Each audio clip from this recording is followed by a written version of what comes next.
예, 안녕하십니까. 반갑습니다. 지단입니다. 오늘은 데이트 폭력에 대해서 슬기로운 대처 방법에 대해서 한번 알아볼까 합니다. 우리 명리로 보면 이 폭력이 왜 나올까? 이 분노 조절 장애는 어떤 경우에 생길까? 음, 그렇습니다. 일단 태과하면, 과다하면 문제가 발생하게 되죠.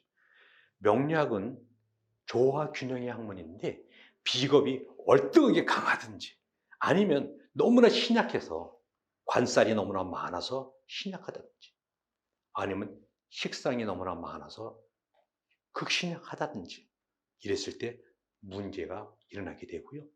또 하나는 사주팔자에 그야말로 형충파해가 너무나 많은 겁니다.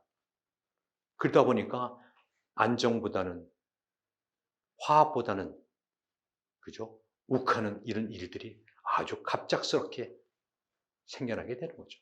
그래서 사흉신이 오는 운에 그런 일들이 많이 벌어질 거라고 봅니다.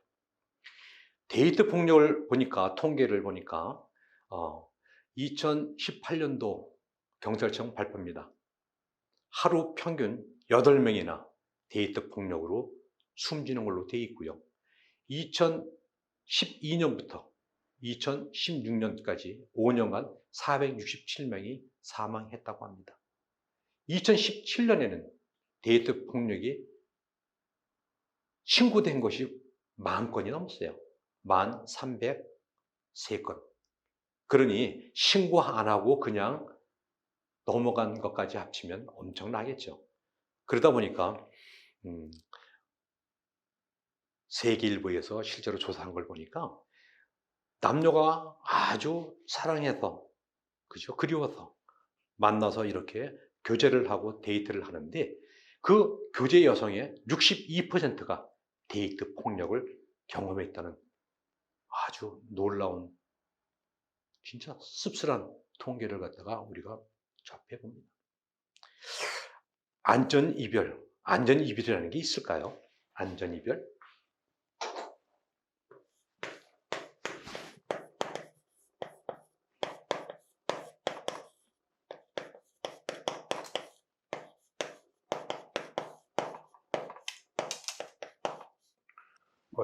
분필 막 떨어지네요. 회자 정리 많이들 들어보셨을 겁니다. 만나면 언젠가는 헤어지게 된다는 얘기입니다. 만나면 당연히 헤어지고 헤어지면 다시 또 만나는 게 인간사인데 이런 자연현상을 우주의 질서를 깨트리고 집착이 심화돼서 결국은 나쁜 사건, 사고로 연결되는 데이트 폭력 아주 잘못됐다고 봅니다. 그래서 이 데이트 폭력에 어떻게 하면 현명하게 대처할 수 있을까? 우리 명리학자들은 이렇게 봅니다. 사건, 사고, 음침하고 폭력이 동반되는 이런 것은 양의 속성보다는 음의 속성이 훨씬 강할 것이다. 이렇게 보는 거죠. 그래서 되도록이면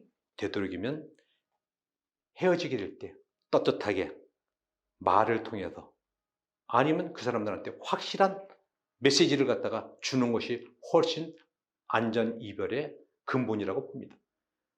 헤어질 때 전화로만, 문자로만 나 너랑 이제 그만 헤어지고 싶어 이렇게 얘기를 하고 무턱대고 상대방 전화를 안 받으면 어떻게 되겠습니까? 얼마 전에 모녀의 그야말로 묻지마 살인 사건이 벌어졌는데 나중에 보니까 스토커,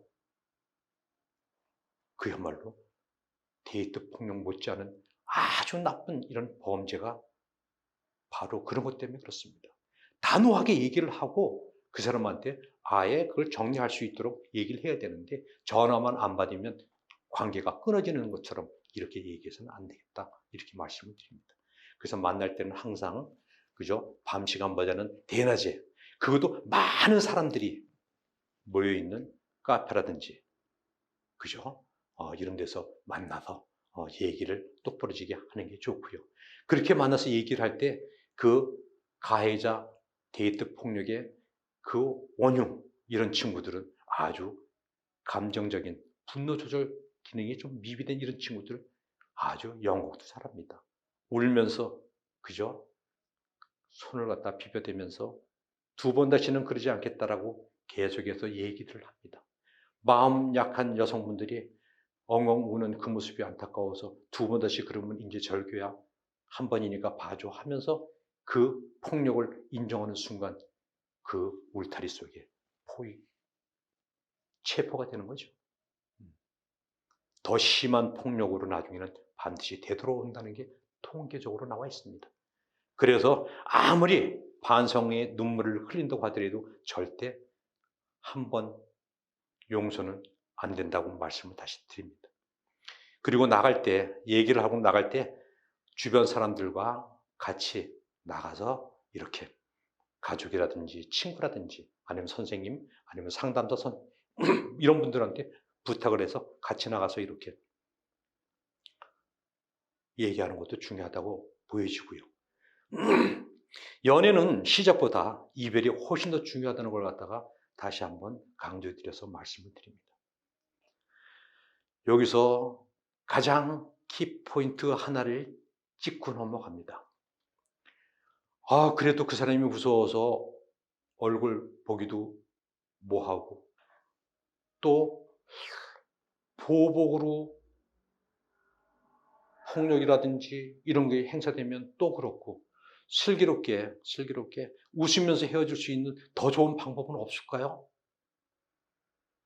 있긴 있는데 사실은 이거는 100만 불짜리라도 말씀드리기 뭐한데 오늘 어차피 데이트 폭력을 슬기롭게 대처하는 방법에 대해서 지금 얘기 중이니까 요거 하나는 말씀을 드려야 되겠네요. 우리 명리학에서는 여기서 보면 십성이 그죠? 이렇게 상생 상극 관계가 이렇게 형성이 됩니다.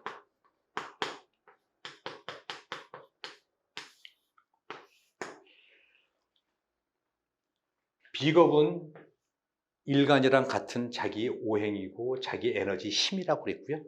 여기 재성은 재물이고 돈입니다.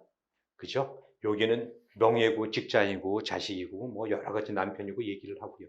여기 인성이라고 하는 거는 학문이고 공부고 문서고 그 다음에 계약이고 그죠? 이걸 알 수 있어요.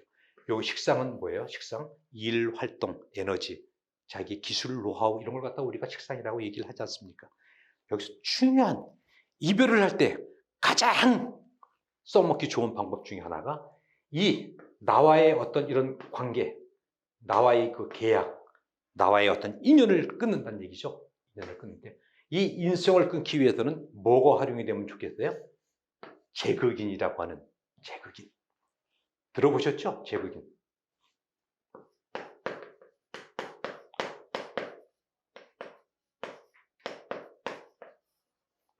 재성이 인성을 극한다 해서 제극인이라고 얘기를 해요.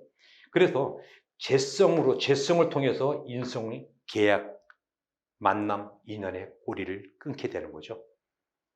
자, 이제 이 힌트로 벌써 많은 분들이 알아들었을 거라고 생각은 드는데 아직도 잘 모르시는 분들을 위해서 다시 한번 설명을 드립니다. 재성. 재성이 많아지면, 재성이 발생하게 되면 인성은 깨집니다. 그죠? 재성이 탐재, 과인. 재성을 탐하면 인성은 없어지는 거죠. 그래서 다시 한번 말씀드리면 그 무지막지한 그 친구의 어떤 폭력에서 빠져나오려면 그리고 슬그럽게 빠져나오려면 뭐를 이용하면 좋겠다? 바로 재성인 겁니다. 다시 말씀드리면 직접적으로 얘기하는 배짱 좋은 자신감이 있으면 그렇게 하셔도 되고요. 그 남친한테 그 폭력성 강한 그 상대방한테 항상 뭐를 요구한다? 재라고 하는 돈, 명품, 화장품, 백가방 아니면 자동차, 집 이런 것들을 얘기를 하게 되는 거죠. 만날 때마다 누구누구가 갖고 있는 그 백이 누가 바른 그 화장품이 그렇게 좋다던데 계속해서 얘기를 합니다. 나는 절대 사달라는 얘기가 아니고 무슨 텔레비 광고 같아요. 그죠? 사달라는 얘기가 아니고 하면서 계속해서 재성을 얘기를 하고 노래를 부르게 되면 인성은 자연스럽게 깨질 수밖에 없습니다. 자, 다시 한번 말씀을 드립니다. 인성이라고 하는 관계, 인연은 어떤 돈이라고 하는 재물이 개입되게 되면 그 관계는 오래가지 못합니다. 그걸 우리가 슬기롭게 지혜롭게 활용을 하게 되는 거죠. 이별 범죄. 그래서 남자친구 만나면 계속해서 맛있는 걸, 더 맛있는 걸, 더 큰 거를 조금씩 요구를 하게 됩니다. 실제로 본인이 싫어서가 아니라 저 친구는 어떤 물건에 대해서 탐이 욕심장이구나. 옛날 같지 않게 희한하네. 이렇게. 그걸 갖다 나타내기 싫으면 누구누구 친구가 갖고 있는 게 뭐가 좋은데 계속해서 얘기를 합니다. 재성으로 인성을 갖다가 탐지의 괴인, 재성을 탐하면서 인성을 갖다가 말살시키고 인연을 끊어버리는 이런 슬기로운 방법을 갖다가 오늘 말씀해 드리니까 진짜 그 남자친구가 아니면 그 데이트 폭력의 아주 원흉 같은 그 친구가 저기 할 때는 슬기롭게 요 재성을 이용해서 그죠? 탐지의 개인, 그 다음에 제극인의 어떤 요 활용을 갖다가 하는 지혜를 가졌으면 좋겠습니다. 무턱대고 와서 돈 내놓으라 그러시면 안 되겠죠? 그죠? 물론 이제 조그만 돈들이야 자주 저기 할 수는 있겠지만 그걸 계속해서 요구하는 그런 여친을, 그런 상대방을, 그런 나의 파트너를 좋아할 사람은 별로 없고요. 그것 때문에 인성은 서서히 무력화되고 계약은 끊어지고 인연이라고 하는 단절이 될 수도 있다는 거 말씀을 드립니다. 오늘은 여기까지 말씀을 드리기로 하고요. 다음부터는 실전 사례에 대해서 또 하나씩 재미있게 풀어가도록 하겠습니다. 경청해 주셔서 감사합니다.